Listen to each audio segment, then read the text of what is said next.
जय श्री राम मेरे प्यारे मित्रों।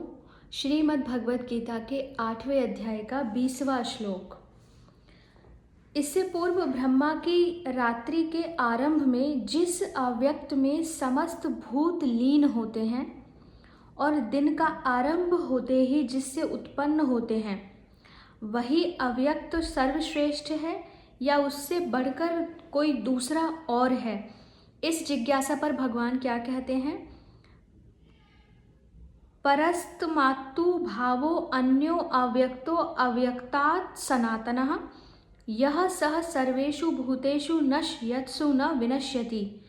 परस्तस्मात्तु भावो अन्यो अव्यक्तो अव्यक्तात् सनातनः यः सः सर्वेषु भूतेषु नश्यत्सु न विनश्यति।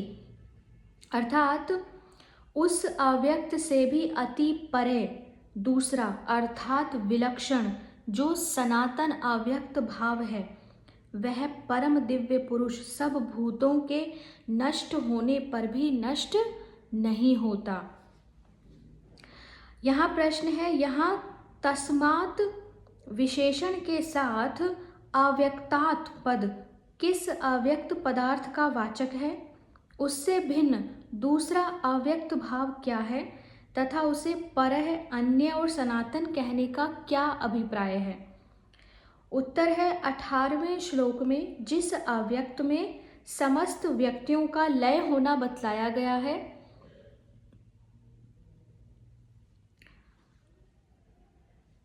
उसी वस्तु का वाचक यहाँ तस्मात् विशेषण के सहित अव्यक्तात् पद है। उससे भिन्न दूसरा अव्यक्त भाव वह है जिसका इस अध्याय के 4 श्लोक में अधियज्ञ नाम से, 9वें श्लोक में कवि, पुराण आदि नामों से, 8वें और 10वें श्लोकों में परम दिव्य पुरुष के नाम से, 22वें श्लोक में परम पुरुष के नाम से और 9वें अध्याय के 4 श्लोक में अव्यक्त मूर्ति के नाम से वर्णन किया गया है।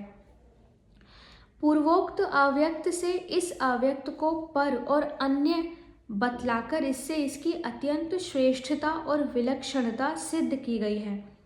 अभिप्राय यह है कि दोनों वस्तुओं का स्वरूप अव्यक्त होने पर भी दोनों एक जाति की वस्तु नहीं है। वह पहला अव्यक्त जड़, नाशवान और ज्ञेय है, परंतु यह दूसरा चेतन, अविनाशी और ज्ञाता है। पहला अव्यक्त वह है जब ब्रह्मा की रात्रि प्रारंभ होती है, लेकिन जो दूसरा अव्यक्त है जिसको व्यक्त नहीं किया जा सकता, वह भगवान है। साथ ही यह उसका स्वामी, संचालक और अधिष्ठाता है। अतएव यह उससे अत्यंत श्रेष्ठ और विलक्षण है। अनादि और अनंत होने के कारण इसे सनातन कहा गया। दूसरा प्रश्न है, वह सनातन अव्यक्त सब भूतों के नष्ट होने पर भी नष्ट नहीं होता।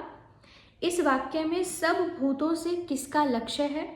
उनका नाश होना और उस समय उस सनातन अव्यक्त का नष्ट न होना वस्तुतः क्या है? उत्तर है, ब्रह्मा से लेकर ब्रह्मा के दिन रात्रि में उत्पन्न और विलीन होने वाले अपने अपने मन, इंद्रिय, शरीर, भोग्य वस्तु और वास स्थानों के सहित जितने भी चराचर प्राणी हैं, सब भूतों से यहाँ उन सभी का लक्ष्य है। जो ब्रह्मा के रात्रि और दिन में विलय होते हैं वो सब चराचर प्राणी भूत हैं।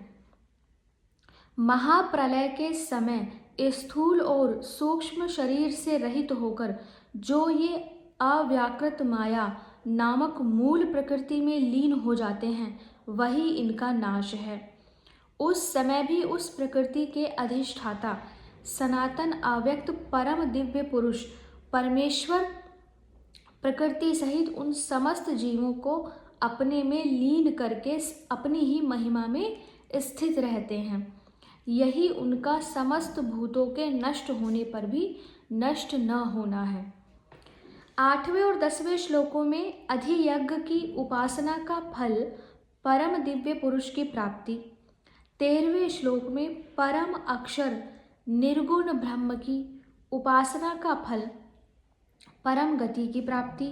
और 14वें श्लोक में सगुण साकार भगवान श्री कृष्ण की उपासना का फल भगवान की प्राप्ति बतलाया है। इससे तीनों में किसी प्रकार के भेद का भ्रम न हो जाए, इस उद्देश्य से अब सबकी एकता का प्रतिपादन करते हुए उनकी प्राप्ति के बाद पुनर्जन्म का अभाव दिखलाते हुए ईश्वर क्या कहते हैं। श्लोक संख्या 21, अव्यक्तो अक्षर इत्युस्तमाहु परमां गतिम यम प्राप्य न निर्वर्तन्ते तद्धाम परमम मम। अव्यक्तो अक्षर इत्युक्तस्तमाहु परमां गतिम यम प्राप्य न निर्वर्तन्ते तद्धाम परमम मम। अर्थात जो अव्यक्त अक्षर इस नाम से कहा गया है, उसी अक्षर नामक अव्यक्त भाव को परम गति कहते हैं, तथा जिस सनातन अव्यक्त भाव, सनातन जो शाश्वत है, हमेशा है, अव्यक्त जिसको व्यक्त ना किया जा सके, उस भाव को प्राप्त होकर मनुष्य वापस नहीं आते, वह मेरा परम धाम है। प्रश्न है, यहाँ अव्यक्त और अक्षरः पद किसके वाचक हैं? उत्तर है, जिसे पूर्व श्लोक में सनातन अव्यक्त भाव के नाम से और 8वें तथा 10वें श्लोक में परम दिव्य पुरुष के नाम से कहा, उसी अधियज्ञ पुरुष का वाचक यहाँ अव्यक्त और अक्षरः पद है। दूसरा प्रश्न है, परम गति शब्द किसका वाचक है? यहाँ परम विशेषण होने से यह भाव है कि जो मुक्ति सर्वोत्तम प्राप्य वस्तु है, जिसे प्राप्त कर लेने के बाद और कुछ भी प्राप्त करना शेष नहीं रह जाता, एवं जिसके प्राप्त होते ही संपूर्ण दुखों का सदा के लिए अत्यंत अभाव हो जाता है, उसका नाम परम गति है। इसलिए जिस निर्गुण निराकार परमात्मा को परम अक्षर और ब्रह्म कहते हैं, उसी सच्चिदानंद घन ब्रह्म का वाचक परम गति शब्द है। प्रश्न है, यहाँ परम धाम शब्द किसका वाचक है और उसके साथ अव्यक्त अक्षर तथा परम गति की एकता करने का और जिसे प्राप्त होकर वापस नहीं आते, इस कथन का क्या अभिप्राय है? उत्तर है, भगवान का जो नित्य धाम है वह भी सच्चिदानंदमय दिव्य चेतन और भगवान का ही स्वरूप होने के कारण वास्तव में भगवान से अभिन्न ही है।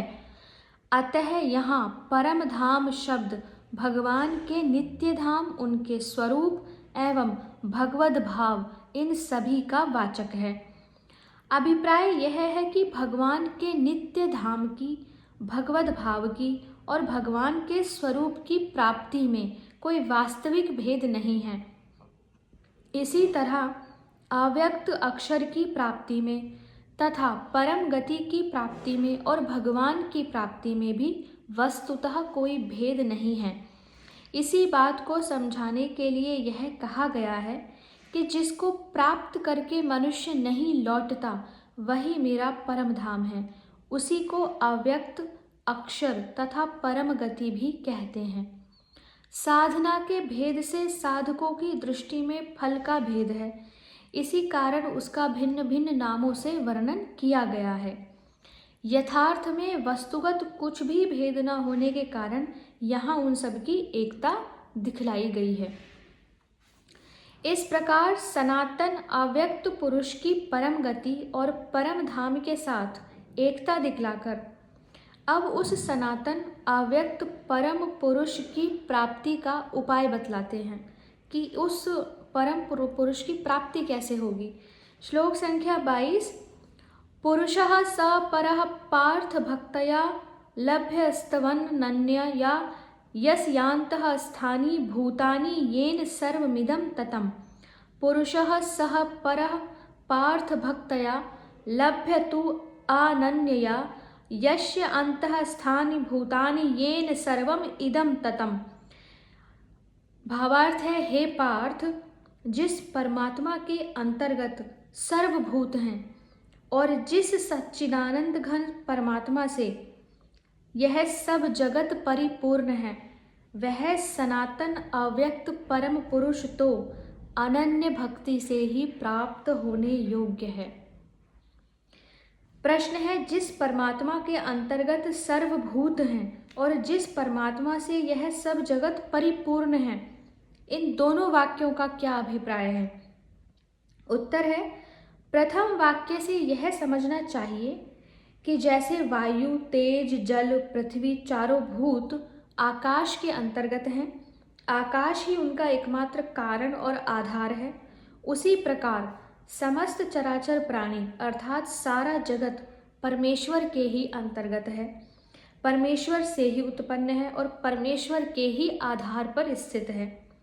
दूसरे वाक्य से यह बात समझनी चाहिए कि जिस प्रकार वायु, तेज, जल, पृथ्वी इन सब में आकाश व्याप्त है, ये आकाश में व्याप्त हैं और इनमें भी आकाश व्याप्त है, उसी प्रकार यह सारा जगत अव्यक्त परमेश्वर से व्याप्त है। यही बात 9वें अध्याय के 4, 5वें और 6ठे श्लोक में विस्तार पूर्वक दिखलाई गई है। प्रश्न है, परः पुरुषः किसका वाचक है? परः पुरुषः, परः का शाब्दिक अर्थ है परम। तो उत्तर है कि यहाँ परः पुरुषः सर्वव्यापी अधियज्ञ का वाचक है। इसी अध्याय के 8वें, 9वें, 10वें श्लोकों में जिस सगुण निराकार की उपासना का प्रकरण है तथा 20वें श्लोक में जिस अव्यक्त पुरुष की बात कही गई है, यह प्रकरण भी उसी की उपासना का है। उसी परमेश्वर में समस्त भूतों की स्थिति और उसी की सब में व्याप्ति बतलाई गई है। प्रश्न है, 8वें से 10वें श्लोक तक उस अव्यक्त पुरुष की उपासना का प्रकरण आ चुका है, फिर उसे यहाँ दोबारा लाने का क्या अभिप्राय है?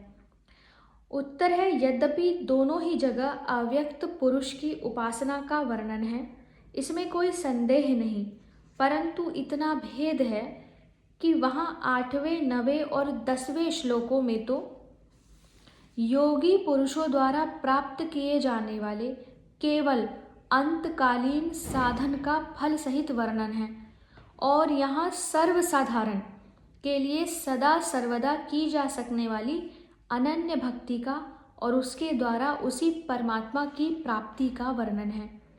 इसी अभिप्राय से इस उपासना के प्रकरण को यहाँ पुनः लाया गया। प्रश्न है, अनन्य भक्ति किसको कहते हैं और उसके द्वारा परम पुरुष का प्राप्त होना क्या है?